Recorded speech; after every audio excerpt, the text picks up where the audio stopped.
Magandang umaga po sa inyong lahat and welcome to another edition of Kapehan sa Davao here at the second floor of SM City Annex.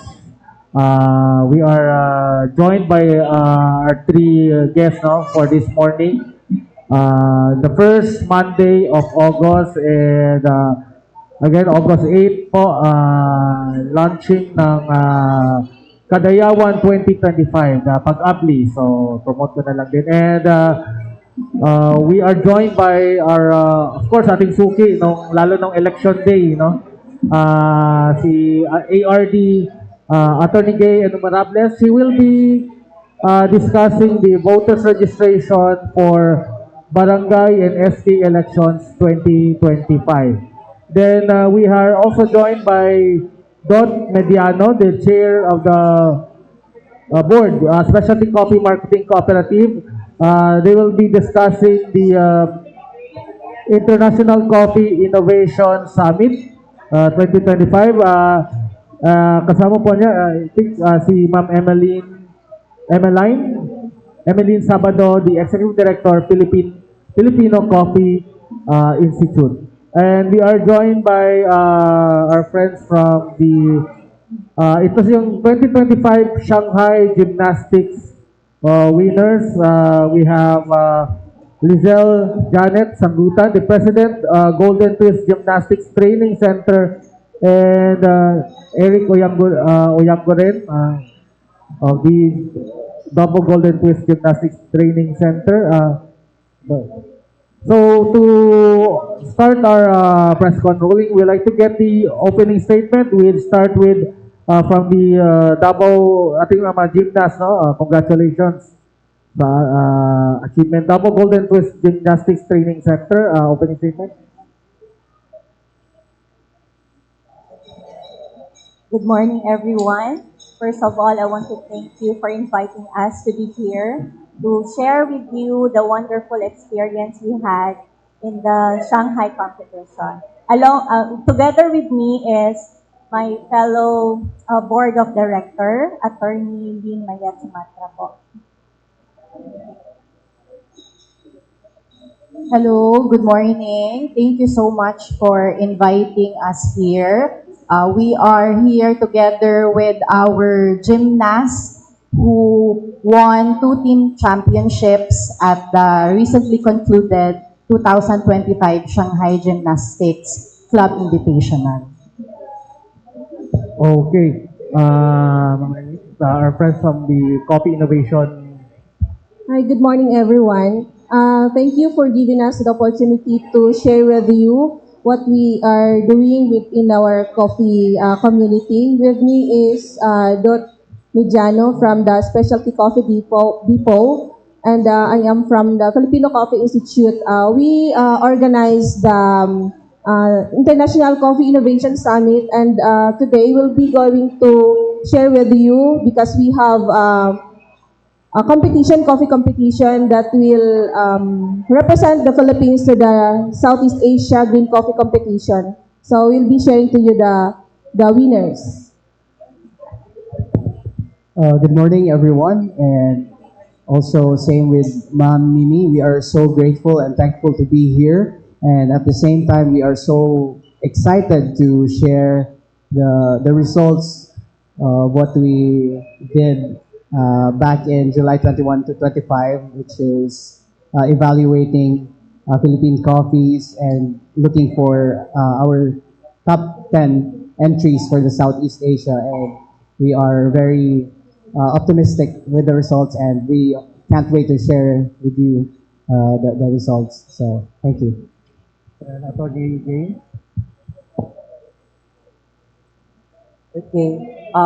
Mayong buntag sa tanan. Salamat kayo sa pag-imbita. Once again, I am here kay naana po tayo registration. It's already started last August 1, and then it will end August 10. Later on, if you have questions, of course, we will discuss the registration in preparation for the barangay and SK elections this coming December 1, 2025. So, hindi pa siya na-postpone kasi may balita na i-postpone ni President. For us, kasi COMELEC, we're mandated to prepare So, yun, part ng preparation itong 10-day registration period natin. So, kami, preparations kami. Regardless if matuloy or hindi. Kasi di pa namin alam. Kasi sa Manila, ay nabalitaan ko na dagsa yung nag-register, no? Voters registration for BKSE. SK. Oo. Ang mga registrants natin are actually yung mga first-time voters, yung mga 15 years old and up. Kahapon, I was there sa Magsaysay Park. May nakita ako doon. Sabi ko, bakit maraming mga medyo may edad na? Tapos sabi nila, ma'am, they were not informed na walang transfer. So for the information of everyone, for the 10-day registration period, we will not cater local transfer. Meaning to say, if you want to transfer from one city or municipality to another, or from one barangay to another barangay, hindi natin yan i-cater for this period. Ang i-cater lang natin na registration are those coming from overseas voter, mga overseas voters sila, and then they wanted to transfer here sa local, then pwede sila ma-accommodate. But all the other transfers, hindi. Ang i-accommodate natin for this registration are those first-time voters, yung registration talaga, reactivation, yung mga updating of voting history, updating of records, i-cater natin yan except transfer. Okay, before we go to Attorney Gay, no, I would like to sa ating guest mo kasi may mga tanong din ako kay Attorney Gay din. Dahil mga ating guest, we like to thank, again, before that, we would like to thank SMCT Davao for again hosting our Kape sa Davao. Congratulations, open bukas na po yung expansion wing, malamig doon. Sana doon tayo malamig. Okay, like to ask our friends from Davao Golden Twist, kasama yung aking classmate sa law school, si Attorney Mayen. Ano itong Davao Golden Twist gymnastics and ano yung mga panalunan natin sa Shanghai? What was, sino ito yung nagpunta and nag-compete dun sa Shanghai? There were 10 gymnasts who competed at the 2025 Shanghai Gymnastics Club Invitational. Some of the kids are here, and the gymnasts won 2 team championships, the level 3 and the pre-level 1. Aside from the 2 team championships, 4 of our gymnasts won individual all-around. So top 1 for level 3 is Zoe Janine Sangutan. Top 3 for level 3, Women's Artistic Gymnastics, is Maria Shanaira Isabel Bantog. And we also have another gymnast for level 1, Candice Snow Santia. She won 4th place individual all-around. And another gymnast for pre-level 1, si Audrey Harper Go, 6th place individual all-around. So, they competed. There were around 25 gymnastics club who competed at the competition. Galing from China, Hong Kong, Indonesia, Thailand, and Philippines. So we were really grateful and thankful na our gymnasts can go toe-to-toe with the best that they had to offer. Itong, can you describe ano itong Davao Golden Twist? This is a club, Davao based club, no? How are, pa itong gymnast ba, ito yung mga parang ni Carlo Yulo na, yung, so parang ganun yung parang dream ninyo na ma-achieve yung parang kay Carlo Yulo train. Anong edad ditong 5 or 6 ba ito na that competed? We have gymnasts as young as 5 years old and up to 13 years old. So we have 2 13 years old and we have 5 years old, even 5 years old to 13 years old, yung ages ng mga gymnasts na nag-compete at Shanghai. And ano itong golden, the BGTG, the golden twist is a Davao base, no? So ilang years na to siya and what, saan kayo nag-train? Ilang bata yung train? That's the club. We are a Davao-based gymnastics club center. We are currently located at Buhangin. We have a 500 square meter training facility dedicated talaga for artistic gymnastics. Yung katulad ng ginagawa ni Carlos Yulo, that is men's artistic gymnastics. For women, we call it women's artistic gymnastics. And we are happy that in the 2 years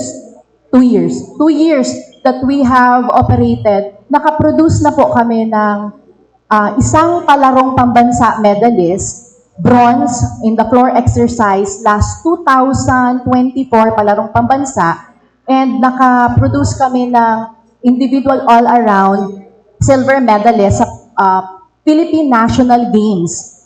So, we really train kids so that they can really excel in the sports, representing, of course, the city. Of course, very promising ngayon ang gymnastics because we are a powerhouse na ngayon sa world, no? Not just in Asia, but sa world because of achievements sa ating athletes. Siguro plano after this, mga national team or representing, meron ba tayong ganyan na nag-represent sa, aside from sa Shanghai na kasama sa national team or nag-train for the national team?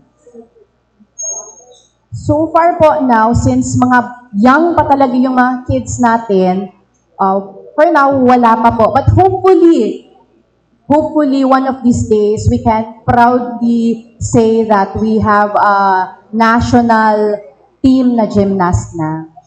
Okay, thank you from gymnast. We go to coffee. Sir Dot and Ma'am Emelina, you said yung may mga results na sa International Coffee Innovation Summit. Ano tong summit na to? And ano yung, kamusta na yung ating mga napasa yung participants sa coffee competition?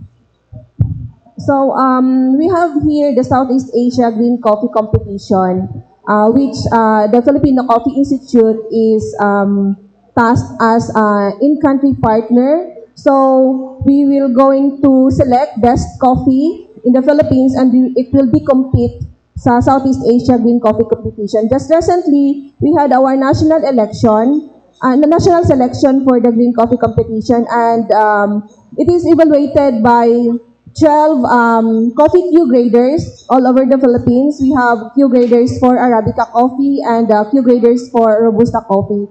So, 62 farmers sent their best coffee, and then we graded it, and the top 10 will compete, will represent the Philippines to the Southeast Asia Green Coffee Competition.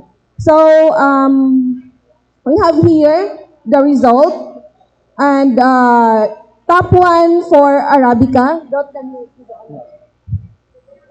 So here are the results for the top 10 winners of the Arabica category. And also some context, we won top 6 last Sea Green. Yeah. So top 6 and top 9 last year. So for top winners again of the Arabica category are as follows. Cherry Hill, Cabanday. And the origin is from Purok Pluto, Balutakay, Barangay Managa, Bansalan, Davao del Sur. Then, Janet Escalera, Purok Melom, Barangay Managa, Bansalan, Davao del Sur. Finca de Garces, Pangantukan, Bukidnon.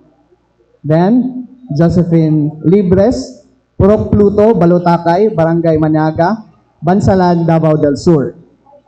Then, Salome Milagrosa, Purok Mahayahay, Aligre, Bansalan, Davao del Sur. Then Cyril Jerome Almanzor, Amail, Manibilang, Lanao del Sur. Then Marcia Elomirag, Purok Mahayahay, Aligre, Bansalan, Davao del Sur. Then Jenny Morales, Purok Neptune, Balutakay, Barangay Managa, Bansalan, Davao del Sur. Then John Lawrence de la Serna, Purok Pluto, Balutakay, Barangay Managa, Bansalan, Davao del Sur. Then, last but not the least, Lowell Padrones, Purok Pluto, Balutakay, Barangay Managa, Bansalan, Davao del Sur. And for the top winners of the Robusta category, Ma'am Mimi will continue.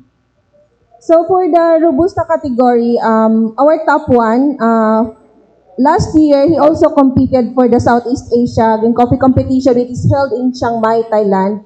Our winner today, for top one is Ruan Basco from Senator Ninoy Aquino Sultan Kudarat, followed by Edelberto de Ramos, same from Senator Ninoy Aquino Sultan Kudarat, and then Rejan Basco. Rejan and Ruan are brothers from Sultan Kudarat as well, and then Densbert de Ramos from SNA Sultan Kudarat, and then fifth is Orlando Bayudan, same from Senator Nino Aquino Sultan Kudarat, and then from Marayag, Lupon, Davao Oriental, top 6, Ricky Sagaino, and then we have from La Trinidad Benguet, Catherine Joy Alipit for top 7, and then another from Senator Ninoy Aquino, Junard Ambay, top 8, and then from New Cebu, Macagong, Maragusan, Davao de Oro, we have Elazar Locariza on top 9, and then from Libak, Sultan Kudarat, Elmore J. Sigoma. And we have also a lone entry from Cavite State University for Excelsa, but we are planning to, because we have a slot of 10, both Arabica, Robusta, and Excelsa, so we are planning to punuan yung slot na 10. Yung Arabica puro sitio Pluto, bakit yun sa isang, parang halos lahat sa isang lugar? Is it because quality ng beans dyan sa lugar na yun? Or sila lang yung nagsali sa... No, we have 62 computers. So, bakit Pluto, bakit Mount Apo? Because they produce best coffee. Kasi yung Robusta is Sultan Kudarat. No? Sa Mount Apo, majority or ang coffee doon is Arabica, and then also Sultan Kudarat, Robusta naman. Kailan yung Southeast Asian competition? Kailan yun? The Southeast Asia, the Sea Green, we call it Sea Green. It is one of the activity of the International Coffee Innovation Summit, which is on October 5 to 9 at Sultan Kudarat Convention Center. So, the summit, we have another highlight activity, which is on our third year of Philippine Coffee Roasting Competition, and also we have talks, technical talks, and this month of August, it is part of the summit also. We will have a Mount Apo coffee flavor profile mapping. So that will be on August 30 at Brokenshire Convention Center. Okay, then from coffee we go to our BSKE elections. As nag-explain si Attorney Gay, no, yung hindi pa yung transferee hindi pa siya i-tackle. Ano pa yung mga i-announce po natin for this coming registration, and how many are we expected to register? Because sa Manila maraming puntahan. Yung main talaga natin target are those yung mag-participate in the yung SK elections, yung mga may edad na 15 years old pataas. So yesterday, actually maraming mga estudyante doon ang nagpa-register because for the 10-day period na registration ngayon, wala tayong transfer. Only reactivation if you were not able to vote for 2 consecutive elections. Now, we also accommodate those who would like to update their registration records, like from yung before not PWD, now PWD na sila, so that they could be given priority during elections. Yung mga senior natin na mag-update ng records nila, we also accommodate. And reactivation with correction, with change of name, yung mga ganon. But transfer, wala talaga. Yung registration for the regular elections and the BSKE, pareho lang ba? Because I've not been voting sa barangay for two, No, kasi elections talaga yon. Like, if you were not able to vote for one NLE and one barangay, kung magkasunod sila, then deactivated ka na. So, magpa-reactivate ka. Kasi dalawang elections, regardless, barangay or national and local elections. But pag nagboto ako ng NLE, I can still vote for BSKE. Yeah, kasi dalawang elections pa. Fail to vote twice. Okay, before I turn over the questions to the mic to our friends, I would like to ask again yung sa Golden sa gymnast. After Shanghai, ano pa yung ating mga competitions na we're eyeing to participate internationally or dito sa national? So we are gonna have the first first Madayao Gymnastics Cup that will be held and hosted by our school. That will be the first biggest gymnastics competition wherein we are inviting clubs all over the Philippines. So there will be 14 clubs coming from Luzon, Visayas, and Mindanao. Here in Davao, it will be held in Abriza Mall in their activity center on August 22 to 23. And we are accredited in the 40th Kadayawan Festival to be their official event. And aside from that, we also have we have also received a lot of invitations from different clubs. So we will be competing in Manila sometime in October. And we also receive invitations from Thailand and Singapore, Hong Kong, and Taiwan. And also we are sending gymnasts for Batang Pinoy on October. Ilang clubs dito sa Davao Gymnast Club? There are other clubs as well. There's, I think, a total of 3. But Davao Golden Twist is the first gymnastics club established in Davao.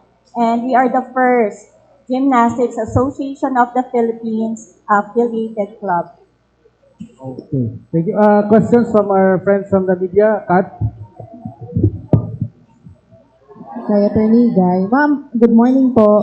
Ma'am, first of all, pila nga itong gina-expect karon na mga first time mag-register ma'am sa for the SKNDA barangay election? Actually, wala.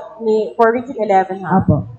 We do not have that target na specific na number, no?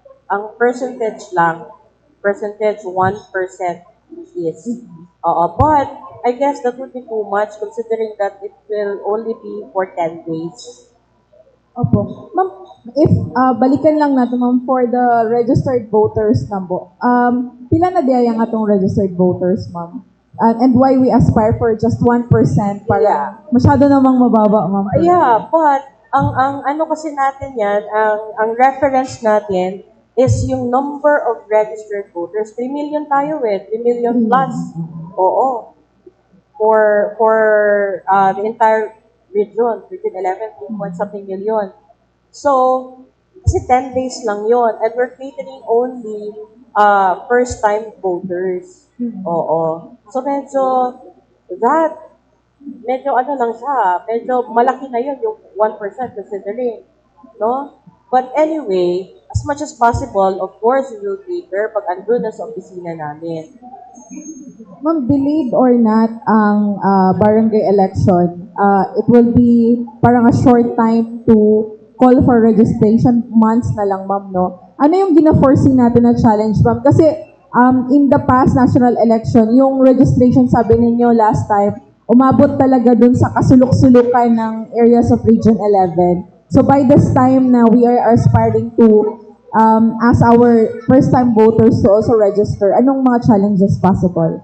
Yes, of course. Di namin kayang abutin yung pinaka-far lang, no? What we do is we cluster the barangays. Meron din tayong mga satellite registrations, scheduled satellite registrations. But for Davao City, more tayo doon sa malls. Okay? Actually, starting from now, ang second district, andun na sila sa NCCC Mall, Buhangin until the last day, August 10. So that they could accommodate more kay mas malaki ang area doon and hindi mainit. And for other districts naman, andun pa sila ngayon, first and second district, andun, third district pala, andun pa sila sa Magsaysay, but they also have their own scheduled satellite registration. For first district, on the 6th, no? August 6, Maa Elementary School. August 7, meron din tayong PDL, special satellite registration sa Maa City Jail. And then August 8, Monte Maria Gym. And August 9 and 10, NCCC Victoria Plaza Mall. For third district, andun sila sa Magsaysay Park until August 5, which is tomorrow. And then, pagka August 6 and 7, they will be going to Vista Mall for satellite registration. And then, on the 8th, G Mall to rin.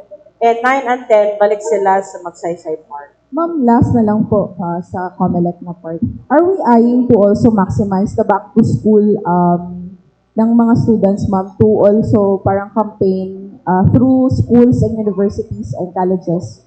Yes. For Yes naman. But then again, we have to remember that we only have 10 days. Oo, we only have 10 days. Like if we go to a specific school, baka hindi ma-accommodate yung iba. No? But again, for the first district, meron silang maain. Oo. Maa Elementary School. Thank you, ma'am. Sa coffee po, siguro kay Ms. Sabado or kay Mr. Mediano. Doon po sa roster ng mga nanalo for Robusta and Arabica, napansin ko lang po na wala masyadong other provinces na na-mention.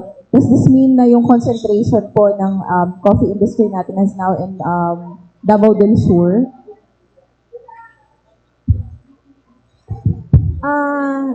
Yes, for Arabica, Davao del Sur, we have Bukidnon because other reason also is naubos na yung stocks ng farmers because ang price ng coffee ngayon is very high. So, hindi na sila nakapaghintay ng competition.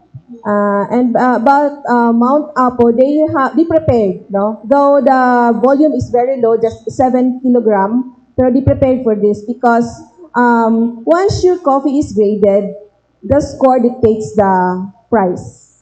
So the higher the score of your coffee, you can bargain or you can negotiate the price. So, Given sa yung ganyan situation po, kumusta pala yung coffee industry natin? Kasi parang the promotion is so strong, but going back dun sa grassroots, kumusta yung production ng ating coffee? Going back lang po to add sa previous question, why it's concentrated, it's because different coffee varieties require specific geography, terroir, and environment to grow. So, for example, in Arabica, you can't plant Arabica in lowlands. It requires higher altitude. And Balutacay, Mount Apo, has that particular requirements to grow quality Arabica coffees. And so is Sultan Kudarat also. Really good environment for growing Robusta coffee. So, medyo pilian good ang kape. Mutubo lang siya in a particular set of environment. So, sa second question regarding how's the coffee Production, yeah. the production.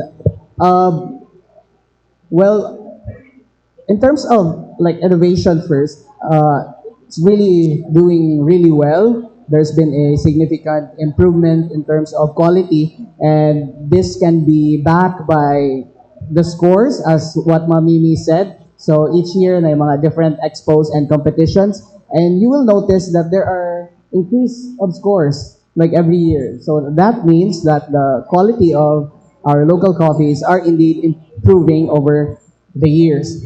And in terms of production, so it's also dependent to the climate, di ba? And we know that climate change is also, di ba, it has certain effects to crops.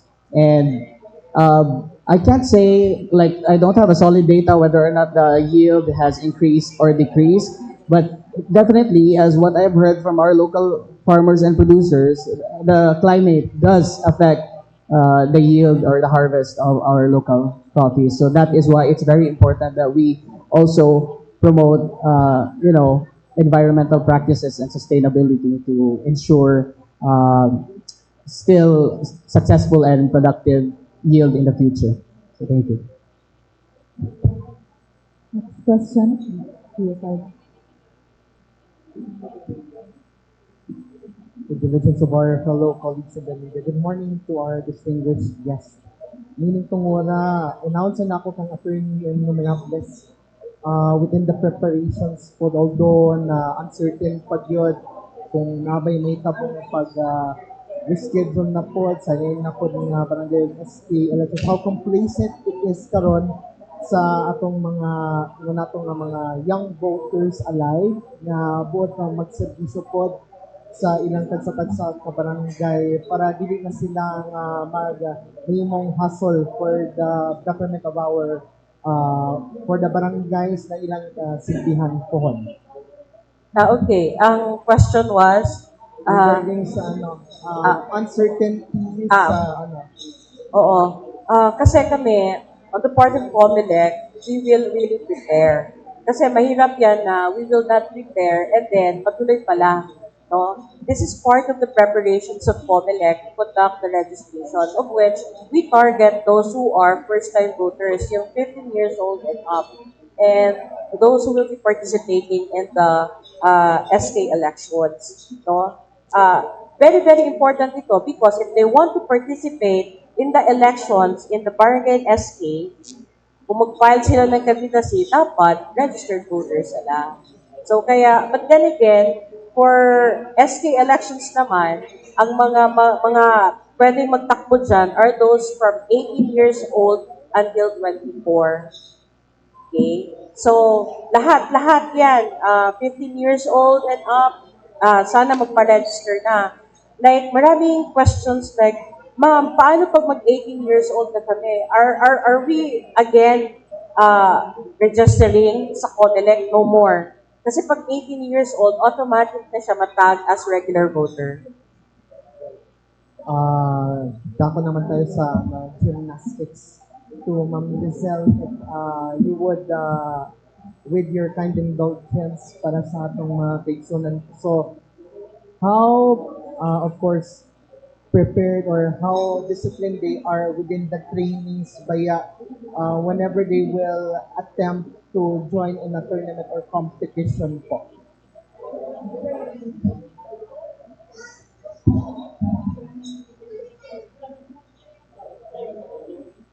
So in order for them to join competitions, they really have to prepare months before. So they have to train consistently for 3 hours a day, and then for at least 3 or 4 times a week to really prepare them to master the routines that they need to perform and to really gain the strength that they need in order for them to execute their skills well. So, some of them na nag-eskwela pa, I suppose, but how ginabalance ang ilahang pag-eskwela and also with the training sport whenever they will be joining a competition? So for the Shanghai, at least it was during the summer. So they had no problem with the schedule. But yes, it's true that it's challenging when it's already back to school. So they really have to learn to balance academic and sports. So they are disciplined enough to train mga 3 times weekly and then balance until be able to do their homeworks.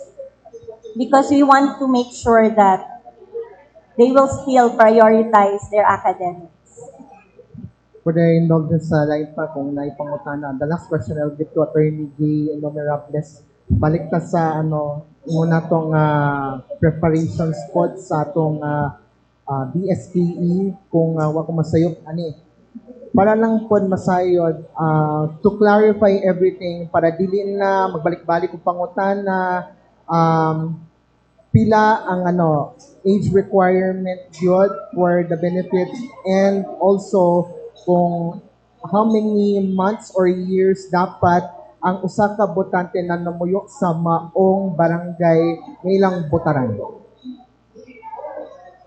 Kung magpa-register ka, dapat 6 months ka na resident sa kana nga lugar para maparehistro ka. No, if mudagan ka, of course, 1 year ang requirement.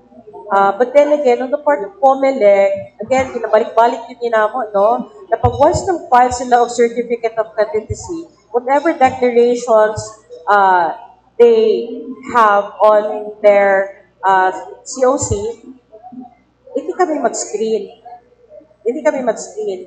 So whatever declarations they have, tanggapin namin yan. Okay? So, yun, for as long as yung COC nila, kompleto, properly filled out, wala tayong problema doon.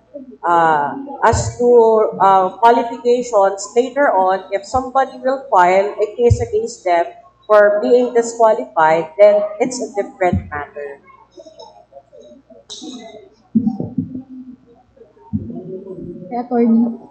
Attorney, nabatay data kung sa tong in the past days during our registration, pila na ang naka-register po? I have here with me for the entire region for the 3 days since August 1 until yesterday, umabot na tayo ng 17,783. That's for the entire region for the 3 days na registration natin.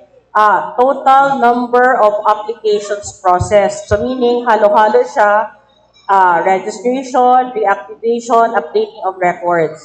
And then for Davao City alone, naka-process na sila ng applications 5,050. So medyo marami-rami na rin, and hopefully, we will be able to accommodate everyone na magpunta sa opisina natin until August 10. Balik lang na ako, attorney, katong sa, connected na siya sa question ni Ma'am Kat. So ano po pag, how do we encourage those youths sa mga far-flung areas to register? Nabatay mga ginatap nga, barangays na, pwede sila maka-accommodate para yung mga siguro, mga vehicle na lang sila ang mag-provide para siguro mag-boost yung registration process, especially for youth. Actually, ang usual isang barangay kita magtabang. Ang barangay, especially if malayo sila, barangay kita mutabang sa ilahan na dalaon sila sa COMELEC for registration. Ano lang po, mensahe na lang po for to ang youths who are hesitant to register.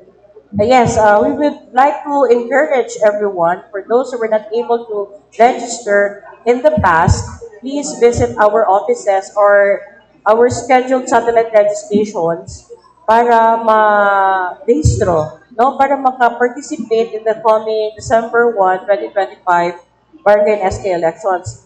Now, madali lang talaga ang proseso sa pagpa-register for as long as you have your valid ID. For students, kasi wala tayong government-issued ID, no? Except for national ID. Pwede yung national ID, pwede yung school ID, even pwede yung library card for as long as meron signature and it's current. And may signature ng school authority or administrator.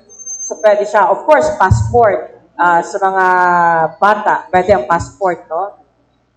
For the others, of course, kung if you're already of age, meron ka ng mga government IDs, ang allow natin na government IDs are, of course, PRC, driver's license, of course, again, passport, UMID, oo, GSIS, SSS, pwede yun siya, and other valid IDs. Again, we will no longer accept barangay certification kasi marami talaga na barangay certification ang dinadala even if may photo yan siya, but self-serving. Oo. So, valid government issued IDs lang tayo. Other requirements if we can.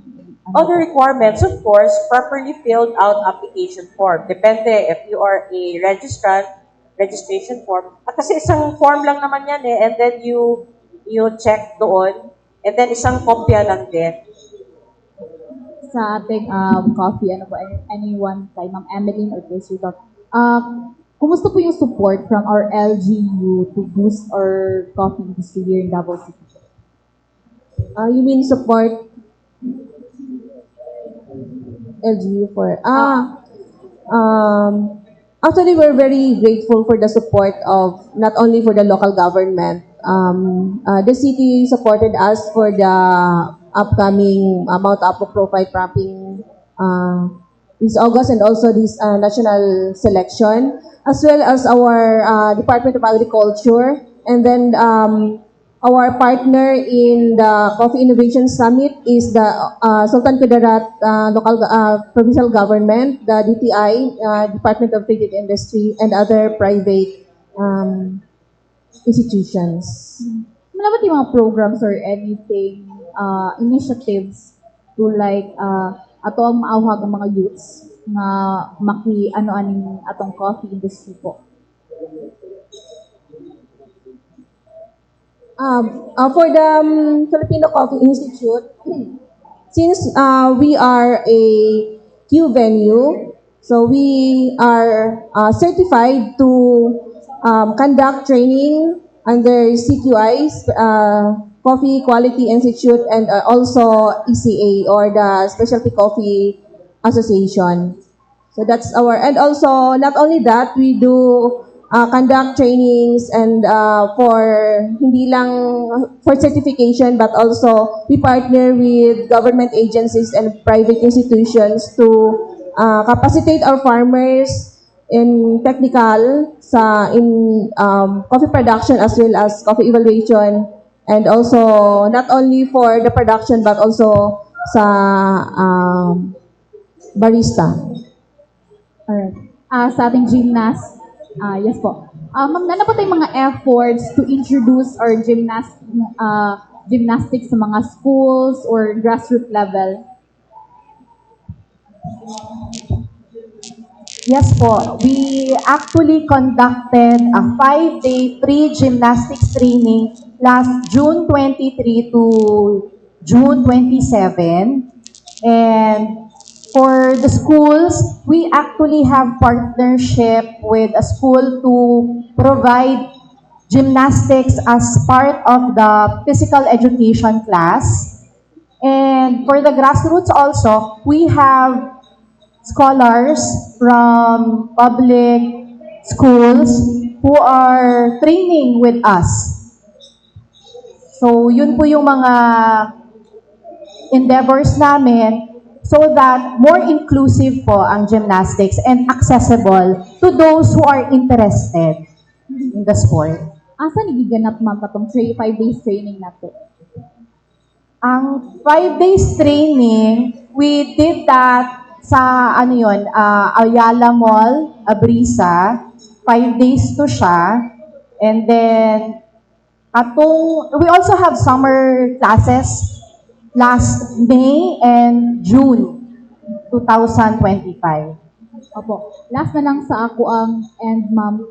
Unsa ang mga training or unsa ang mga preparations nga gi-undergo sa atong mga nadaog nga mga gymnast po?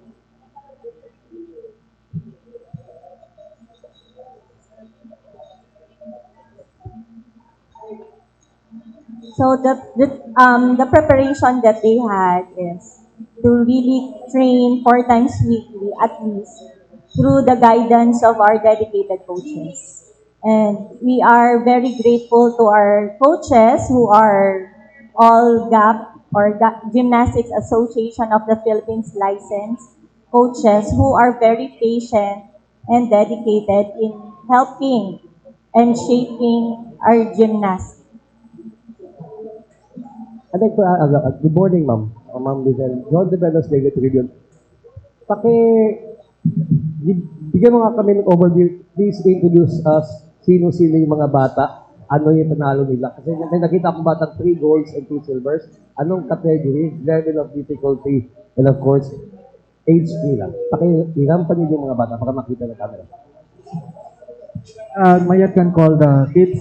We would like to call on our gymnast. Yan. Ay, lumata sila ng 5. Sige. Paki-explain lang po, ano na panalunan nila, then ano yung category? Age group ba? Or yung pole vault ba? Floor exercise? Or yung rings? Yan. So from the right is Maria Shanaira Isabel Bantog. She won 2 gold medals. That's for 4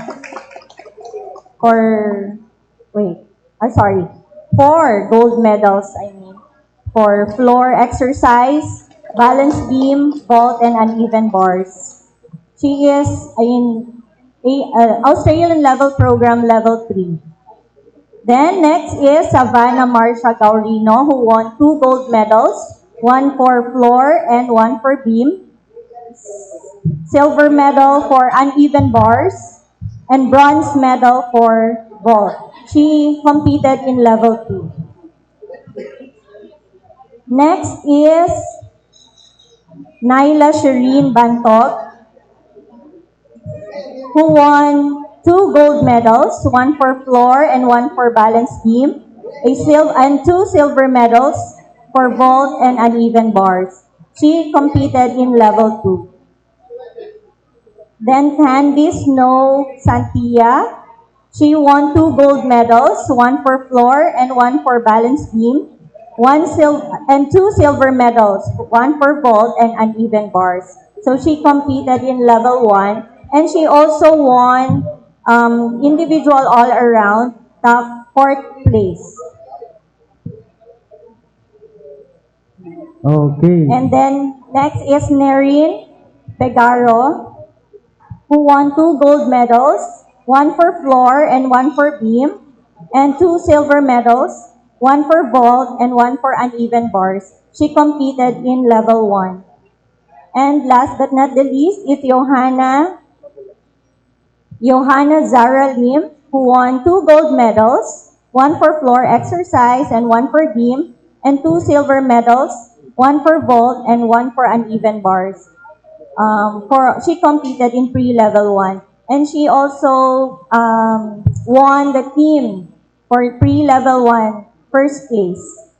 So some of the gymnasts were not able to come because they have classes. Ma'am, what's next sa kanila po?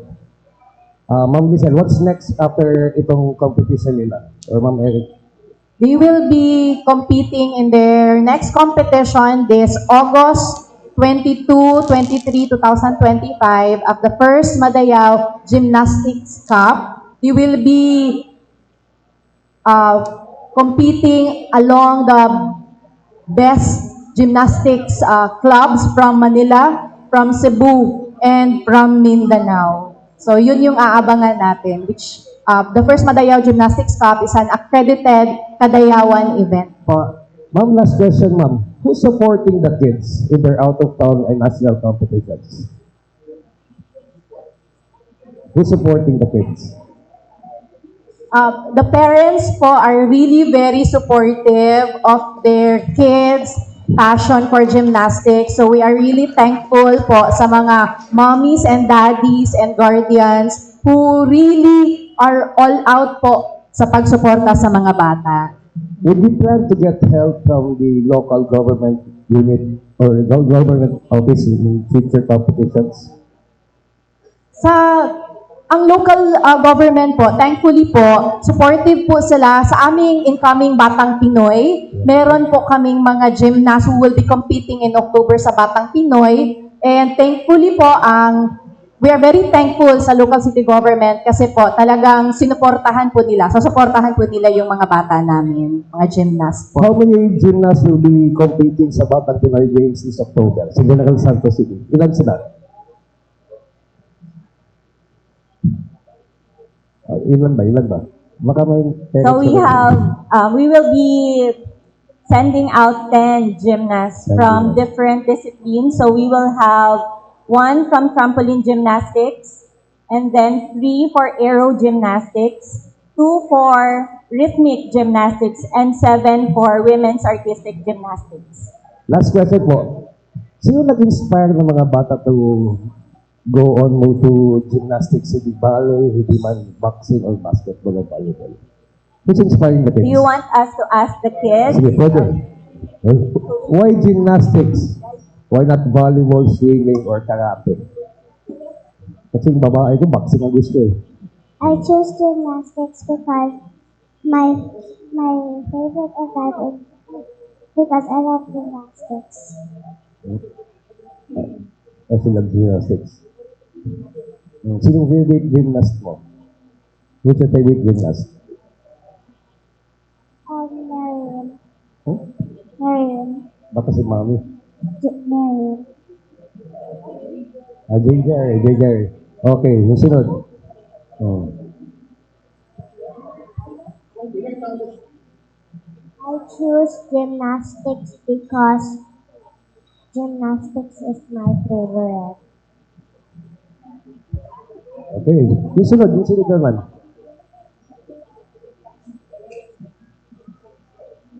I choose gymnastics because I think it's better and fun. Okay, nice. I chose gymnastics because my sister was doing gymnastics. Ah, ganun. I chose gymnastics because it was the sport that I loved and had passion for. I chose gymnastics because why not? And it's fun. Okay, thank you very much. Thank you Congratulations. so much to the kids. Congratulations. Okay, in continuation sa tanong kanina, ma'am, coach, ilang taon ba na pwede mag-start yung bata going to gymnast? Yung first, mga anong taon yan? May ano yan? We accept 3 years old and above. 3 years old and Yes. above. So, as younger they are, if they go into gymnast, parang maturuan talaga sila. Ano ang ano. Yes, it's more advantageous if they started young. Young. Yes, Okay. because it's easier for them to learn the basic. Because when they enter like higher age already, parang mas mahirap to. But I'm not saying it's impossible, but I'm just saying it's challenging, especially when they have to do higher skills already. Because yung sa FIG or the Federation International Gymnastics, there is a category wherein they have to do certain skills at their age. Ma'am, sa inyong kasi this is a private initiative na club, right? Private initiative to, hindi to ng government at tutulungan ko. What's your plan in the future na sabihin natin we have gymnast champion in Davao City? Mga ilang taon yung target ninyo na pwede kukunin yung makilala like yung natin, yung gold medalist ng Olympics or mga sa inyo, as dito sa Davao, ano yung target niyo, yung plano niyo na after 5 years, you have now a champion or a gold medalist gymnast in Davao? So, we believe kasi po that we really have to get the best trainers. So, ang amin pong mga coaches, we really invest in training them. So, yung aming head coach po, nag-train po talaga sa Tokyo, Japan. for the Federation Internationale de Gymnastics. That is the international body for gymnastics. Nag-train po siya, and then he took the exam and he passed. So, licensed po siya. And then, our coaches po, like si Coach Sophia, she's here with us, kinuha po siya ng Shanghai Gymnastics as one of the judges. Kasi po, she is an accredited Gymnastics Association of the Philippines Women's Artistic Gymnastics National Judge. She also trained and passed the exam ng Gymnastics Association of the Philippines. So, through that po, talagang nagtitrain the coaches. You have to have good coaches para po makaproduce po talaga ng mga magagaling na gymnast. So, that's how we do it po. We really train. And we also have invited in the past yung coach po ni Carlos Yulo, si Coach Aldrin Castañeda. We also invited him to do a training camp sa gym namin. 2 times po yun. And then yung coaches po ng yung US, yung coaches nila Emma Malabuyo, Levi Rivar, and Alia Pinigan, we also invited him to do a training camp last April para po ma-expose po yung ating gymnast to the international standard na coaching po. So, yung balik sa tanong ko, yung target ninyo na makilala itong ating Davao Gymnast sa international. Kasi this is international, di ba? Competition. Ilang country ba to ang kasali dito sa pinanalunan nila? Okay, there were gymnastics clubs from Hong Kong, from China, from Indonesia, from Thailand, and from the Philippines yung nag-join sa competition. Itong bagong. Opo. Thank you. Okay, kay attorney since this December di pa klaro ang BSK election. If ever dili madayon ang election, attorney, ang preparations ng imo, because according to Chairman Garcia, it's already done, di ba? Kompleto na, nag-procure na mo tanan, dibuhat na. If ever dili matuloy, unsay mahitabo atong gina-prepare ninyo for this namin? Okay. Ang preparations actually, kasi dito sa taas man na, no? Ang amuha din is only registration. Like, I can only speak about the registration during here. Ang registration na to, di ba po na masayang because even if kung dili madayon ng election, registered na ang mga bata. Oo. So, they're already in our database. So, next time, dili na sila magparehistro because andun na sila sa records namin. Kasi, like, kung next year ang elections, pasok sila doon sa age requirement. Kasi pasaka man ang edad. Right? So, walang problema doon. Walang problema dyan. Pero yung other preparations ng COMELEC for this election, di pa na gawa. They're doing the preparations doon, sa taas. Sa taas. Sa taas. But then again, I cannot talk about it kasi I'm not really doon sa preparations nila. Pero, until the president signed na tuloy yung election. Yan ba ang hinihintay natin? Until the president will sign yung law. Law. Oo. Na this year, tuloy ang elections. Ano ba ang no. Ano natin? Hindi. I cannot discuss about it, sir. Kasi kami on our part, mag-antay lang kami, whatever. Okay. Thank you, attorney. Last sa coffee. Sir Dot, kumusta ang coffee industry sa Davao region? Kuan ba siya? Kanang daghan bang mga coffee farmers na to ang encourage to plant? Aside sa mga mga farmers, I'm talking about the small farmers. Yes, and indeed, it's very exciting because ang mga anak sa mga farmers, they are now stepping up. Like their early 20s, they're now learning new processes, discovering new processes. Because of coffee, there are different kinds of like drying, how you ferment the beans, and because of information in the internet, ma-digest nila to. And aside from that, also global collaboration, like people from Myanmar, from Thailand also are teaming up, going to the farms, teaching the family, including the younger generations, how to do particular processings and farming. So yeah, I would say really up to date ang ato ang farmers sa Davao region. Okay, since dito sa Sunod sa Davao, halos lahat doon ay coffee shop. Isang asa, Yeah. makita niyo mo. Yeah. Coffee shops here, coffee shops there. Kada bang mga coffee gamit nila from deriba or outside? Palit nila ang mga feeds sa ubang. I would say it's a mixed blend, yeah. So there are coffee shops that use local coffees, and also there are coffee shops that use local and imported beans. Now this happens because there is also scarcity, because kulang talaga ang supply ng coffee locally. So that's why there are times na import tayo ng coffees from international, and that's good kasi mahalin good ang beans sa ato ang local farmers. Gina-encourage yung mga local farmers na talagang to plant, karon ang isa inyo sa inyong level. I-encourage sila nga. Yes, we and they are really also kanang particular po sa future growth ba. And because coffee these days, hindi lang siya local eh. It's global really.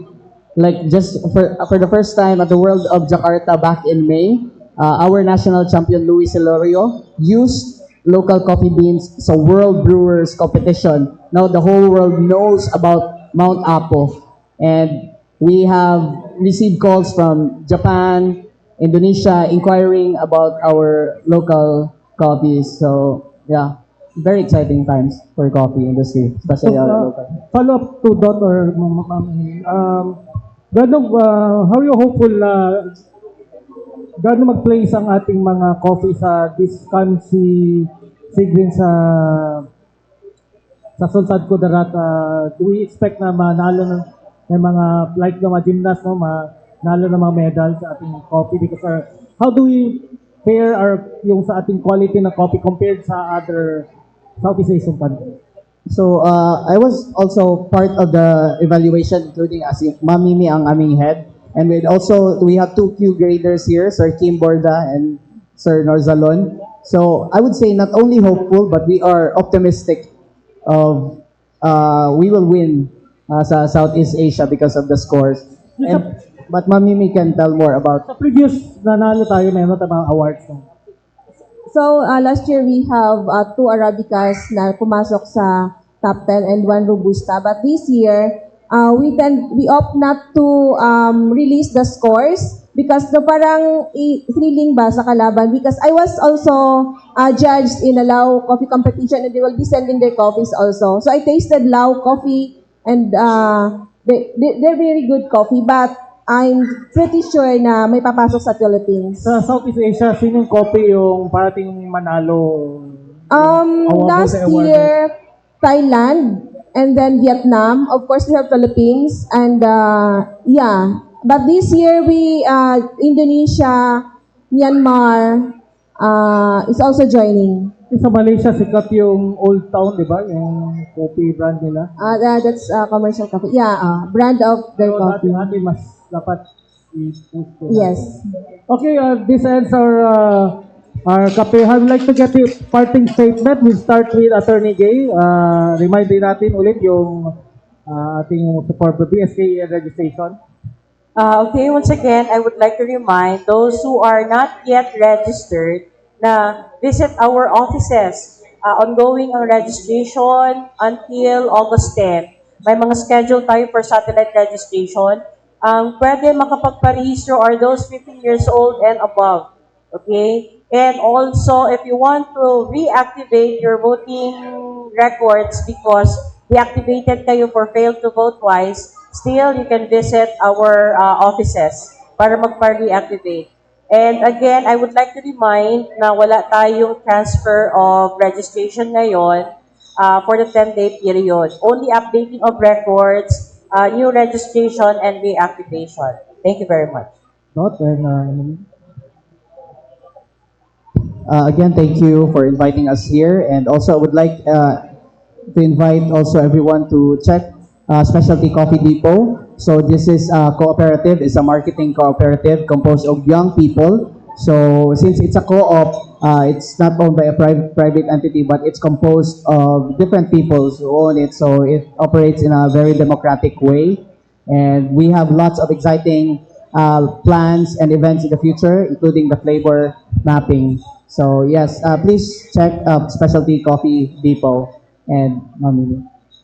Yeah, so we take this opportunity to thank for having us here, and also our this event will not be possible without the support of the Department of Agriculture, Department of Trade and Industry, and of course city government and the provincial government of Sultan Kudarat and other private sponsors. okay.